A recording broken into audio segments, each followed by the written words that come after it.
Welcome, John. Lovely to see you again. Great to And see you you're too, in a Mel. whole different company. Yes, That's indeed. So I am. cool. I'm really excited to be part of Varo. And Varo, oh my goodness, they're really doing incredible things as a challenger bank. Do you want to tell me a little bit about what you guys do? Sure. I mean, a lot of what we do is we provide some pretty straightforward banking services. A lot of our customers are folks who are underbanked or unbanked, and we're really helping address the problem that is left behind by these banking deserts. I don't know if you've heard this term, but No. it's a real thing. There's a lot of parts of the country where traditional banks have been closing their branches, and often this is in kind of economically not as advanced or as rich kind of areas. And so this is a real problem where, hardworking everyday Americans are having trouble finding kind of basic banking services to meet their needs.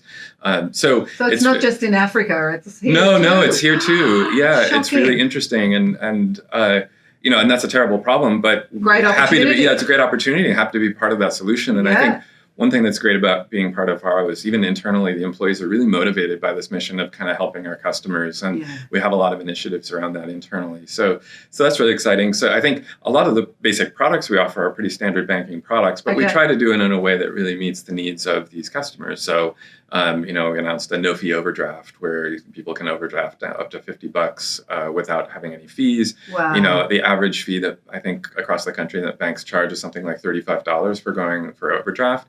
So so that's something that we offer. And so we're always trying to learn more about our customers, understand like how can we make these products better adapted to their needs. Fantastic.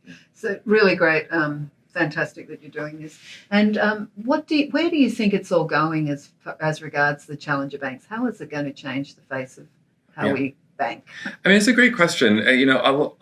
So in Varo, we've had an ambition kind of from the beginning to actually get a bank charter and become a bank ourselves. Okay. There are some challenger banks, and right now we offer our banking services in partnership with Bancorp, which has been a great partner for us. And a number of our competitors or other folks in the space are likewise partnering with existing banks. So I think one of the questions, and I know it's something that'll come up on the panel, is like, where is this going? Is bank charter sort of the inevitable endpoint? I think for us, it has always been the endpoint. Okay. And so that's kind of one path that I think challenger banks can go. Okay. The interesting thing is at that point, then we have to answer the question, what makes us different from a traditional bank? And I think there we've got a lot of advantages, like we don't have the branch infrastructure. And so from a cost structure perspective, we have an advantage there. We don't have kind of the weight of decades of legacy systems that we have to kind of keep maintaining and so on. So we've got some advantage there. So we can move a little faster in technology. And I think we try to bring kind of more of a tech company customer focus to what we do, right? And so really try to work directly with consumers and understand their needs and try to iterate quickly and make products that meet their needs. So I think that's something that we hope as a FinTech we can bring to the banking world. And so how do you think this is going to change banking on the bigger scale? Because obviously a lot of the banks leave a lot to be desired. Yeah. They may basically make you adapt to their systems. That's possible. And obviously, in some ways we do. A lot of the banking systems and regulations are there for a reason, Yes. and we work directly with regulators in making sure we do all the right things. Yes. But at the same time, when we see inefficiencies, we can cut around that.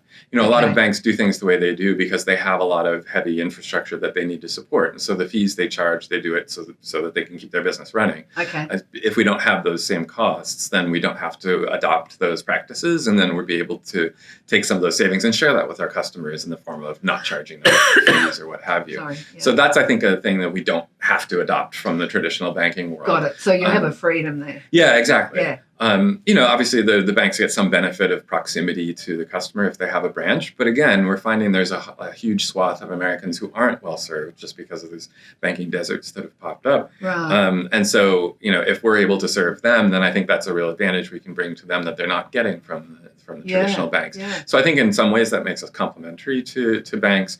At the same time, one thing that's always fun about FinTech is the old imitation is just the sincerest form of flattery, right? Yes. That if we have good ideas, they'll probably get copied. And, Yeah. and certainly we've done things that have taken other people's ideas too. It's all fair. Interesting. And so like we may see banks adopting some of what we do. And Yes. certainly we've been inspired by what other companies Yes. do. And so Yes. like if that actually improves all of us and makes it more competitive for the consumer and they have better choices, then in the end, that's good for everybody.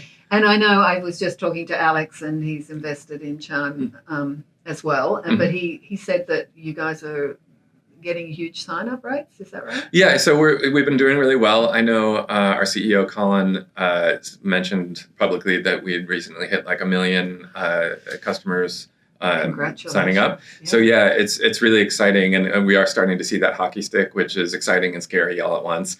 It's a big responsibility that we take on. Yeah. But yeah, I think there was another statistic that Colin was saying that there was a study showing that something like 44 million Americans were considering changing banks within the next 12 months. So it's not, so part of it is like, hey, people are really flocking to us because of the value that we provide, but also there seems to be a moment now. There have been other folks who've been tried to be challenger banks. Simple had some great stuff going on, but we think kind of they may have been a little early through no fault of their own. But I think there really seems to be a moment now where sadly, banks may be abandoning some of the branches in some areas, but that creates this opportunity to actually serve customers in a way that hopefully gives them more value than they would have gotten anyway. And in different ways than how the incumbents have been doing it. And I think that's the really key point, really. Totally. Fabulous. I'm really looking forward to the panel, and thanks again for coming. No problem. Thank you, Pamela.